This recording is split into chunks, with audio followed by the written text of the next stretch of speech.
There's a word for people who take pleasure in the suffering of others: sadist. And sadists should never be allowed anywhere near our politics. Almost the entire media reported a scripted comment by Suella Braverman. She talked about Guardian reading, tofu eating, wokerati, and this was considered to be quite daring and funny. But almost none of them reported what she was doing when she said it. What she was doing was pushing through the House of Commons the most repressive legislation of the modern era. And she seemed to do it gleefully. She revelled in it. She enjoyed it. She grinned all the way through it.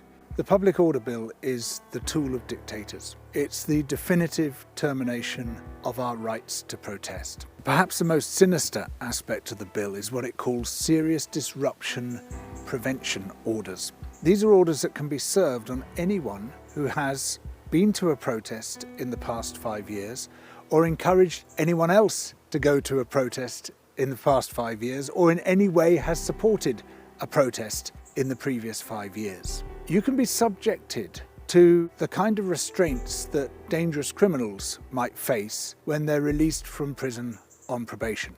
You have to report to the police as and when the police determine. You're not allowed to associate with certain other people. You are not allowed to go to a protest or encourage a protest or possibly even look at protest-related materials online. And you can be forced to wear an electronic tag and have monitoring equipment installed in your home. I've seen some people say, well, they can't do it to everyone. I mean, if millions of us protest, they won't have the resources to force us all to wear electronic tags. But that's not how this works. The way it works is that they do it to the specific people they want to target, to their political enemies, to those they want to scapegoat, to those they want in particular to discourage. And that is how it always begins. UK politicians love to lecture other nations about democracy. They say, you should practice good governance. You should be like us. But they really shouldn't be like us. We're a terrible model of democracy. We have a prominent whistleblower and journalist, Julian Assange, thrown into effectively a dungeon in Belmarsh prison, just being left there to rot for the crime of exposing the misdeeds of the powerful. And now we have these extremely oppressive forms of legislation. The police can now arrest anyone who protests. The government says, oh, no, we're not shutting down protests, just protests which causes serious disruption to 2 or more people or to an organisation. That's what we're prosecuting. But the Police Act, passed earlier this year, has redefined serious disruption so that it now includes noise.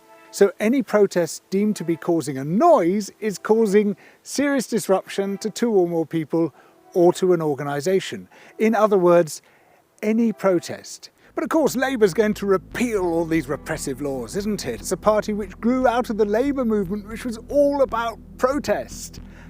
No.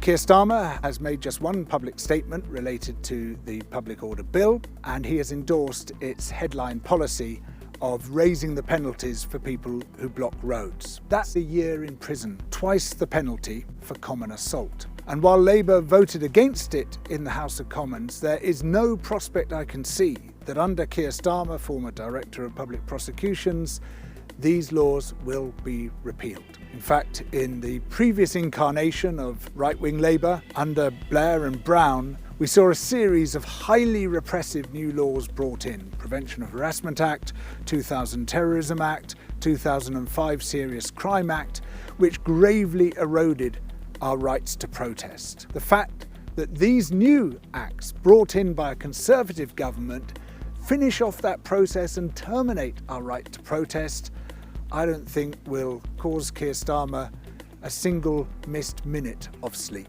When you look at it from this perspective, when you see the Conservatives and the Labour Party both broadly supporting highly repressive, draconian legislation, you see the extent to which the faces may change, but the fundamental policies do not.